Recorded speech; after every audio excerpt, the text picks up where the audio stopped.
എത്ര സമയം സംഘടന തുടങ്ങിയിട്ട്? കുറച്ചു നേരമായി. ഓ, ഞാൻ കുറച്ച് ലേറ്റ് ആയി പോയി. നമ്മുടെ സന്തോഷ് ആറാട്ടൻ കുശുമ്പ് വരുമോ? പുള്ളി ഇപ്പൊ ഫീൽഡിൽ ഉണ്ടോ? ഫീൽഡിലുണ്ടോ? എന്താ മുതലാളിയുടെ തലയിൽ ഇടുത്തി വിടില്ലേ എന്ന് പ്രാർത്ഥിച്ചതാ. ഫീൽഡിലൊക്കെ ഉണ്ട് ആള്. പുള്ളി റിവ്യൂ ഒന്നും വന്നില്ല. പുള്ളിക്ക് ഇപ്പൊ കോമാളത്തെ കാണിക്കാൻ പറ്റില്ല. എന്റെ സ്വഭാവം നിനക്ക് അറിയാൻ പാടില്ലേ? പുള്ളി കാണിക്കുന്ന കോമാളിത്തരമല്ല, ആൾക്കാര് പുള്ളി കോൺസെൻട്രേറ്റ് ചെയ്യുന്നത് കോമാളിത്തത്തിലേക്കാ. ഇവൻ എന്നെ കൊണ്ട് പോകുള്ളെന്നാ തോന്നുന്നത്. പുള്ളി വന്ന അപ്പൊ തന്നെ ക്രഷ് പറയും. പുള്ളി കുറെ നായകന്മാരെ നോക്കും. അതുകൊണ്ടാണ് തോന്നുന്നു ഇപ്പൊ പരിതാപനത്തില് ഇപ്പോ നടിമാര് വരുന്നില്ല. നിനക്ക് സംതൃപ്തിയായിട്ടാ? ഡിപ്രഷനൊക്കെ ഉണ്ടെന്നൊക്കെ പറയുന്നത്. മാനസിക രോഗിയാണെന്നും കൂടി ഉള്ള സ്റ്റേറ്റ്മെന്റ് പറഞ്ഞിരുന്നു. ഞാനാ അല്ല, സന്തോഷ് ആറാട്ടൻ. ഞാൻ പറഞ്ഞിട്ടില്ല. പുള്ളി ഒന്ന് ഗുളികഴിക്കണമെന്നൊക്കെ പറയുന്നുണ്ട്, അറിയില്ല എന്താ. പുള്ളിക്ക് ചില സമയത്ത് ഡിപ്രഷൻ പുള്ളി പറഞ്ഞേക്കാം. ഇപ്പൊ ലോജിക്കല്ലാത്ത കാര്യങ്ങളാ പറയുന്നല്ലോ. കളിച്ച് കളിച്ച് ആശാന്റെ അടുക്കളയിൽ കയറി കളിച്ചു തുടങ്ങിയല്ലോടാ അന്ത്രോ. നിങ്ങളിപ്പോ ഒരുപാട് എന്നെ പറ്റിയും പറയുന്നുണ്ട്. അലിൻ ജോസ് പെരേര അഭിലാഷ് ടൈം കള്ളന്മാരാണ്. അലിൻ ജോസ് പെരേര വക്കറിനാണ്, ചതിയനാണ്, മണ്ടനാണ്, പൊട്ടറാണ് അലിൻ ജോസ് പെരേര. സത്യം പറയുള്ളൂ. ആക്ഷേപിക്കാണോ? ഉള്ളത് പറഞ്ഞാൽ എങ്ങനെ ആക്ഷേപാവുക?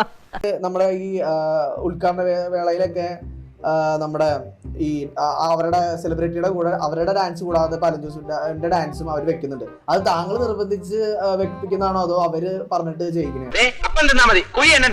ഞാനൊന്നും നിർബന്ധിക്കാറില്ലല്ലോ. കാരണം എനിക്ക് വലിയ എന്താ പറയാ ഉളുപ്പില്ല, പുലിക്കട്ടിയുണ്ട്. പക്ഷെ ഇയാൾക്ക് എന്താണ് വയ്യേ? അത് ആൾക്കാര് പബ്ലിക് നിർബന്ധിക്കുമ്പോഴേ ഞാൻ പറഞ്ഞു ഇവര് അവരോട് പറയാം. പബ്ലിക്കില് ചില ആൾക്കാർ അലിൻ ജോസ് പെരേര കൂടെ ഒന്ന് സ്റ്റെപ്പ് കളിപ്പിക്കുമോ? അതിനെന്താ കുഴപ്പമില്ല. ഒരു ചാൻസ് കിട്ടി അത് ഓവർ ആക്കുമല്ലടാ ഫുൾ. ഓൺലൈൻ മീഡിയ എന്ന് പറയുമ്പോ അത് അവിടെ കണ്ടന്റിന് വേണ്ടി ആരെയും സെലിബ്രിറ്റി ആക്കും. അതെനിക്കറിയാം. അത് ഇത്രയും നാളത്തെ എന്റെ കഠിനാധ്വാനം പ്രയത്നമായിരിക്കും.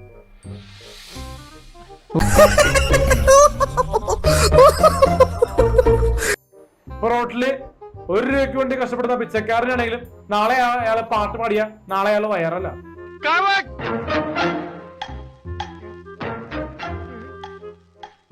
എന്റെ വേളാങ്കണ്ണി മാതാവേ, ഇവന് കുറച്ചു ബുദ്ധി ഉണ്ടായിരുന്നെങ്കിൽ മന്ദബുദ്ധി എന്നെങ്കിലും വിളിക്കായിരുന്നു. അതും ഇല്ലാതായി. പിന്നെ പാട്ടൊക്കെ പാടി ഒരു തരക്കിലാണ് പോയി മിമിക്രിയൊക്കെ ചെയ്യുമായിരുന്നു. എന്നാലും ദിലീപേട്ടന്റെ സൗണ്ട് എപ്പോഴും ചെയ്യുമായിരുന്നു. കുറച്ച് വിദ്യാഭ്യാസം കുറവാണെന്നേ ഉള്ളൂ. കുറെ വിദ്യകളും സകല അഭ്യാസങ്ങളും ഒക്കെ പഠിച്ചവനാണ് ഞാൻ. എന്നാലും ദിലീപേട്ടന്റെ സൗണ്ട് എപ്പോഴും ചെയ്യുമായിരുന്നു. ഒന്നും ചെയ്യാം. ഇപ്പൊ ചെയ്യണ്ട.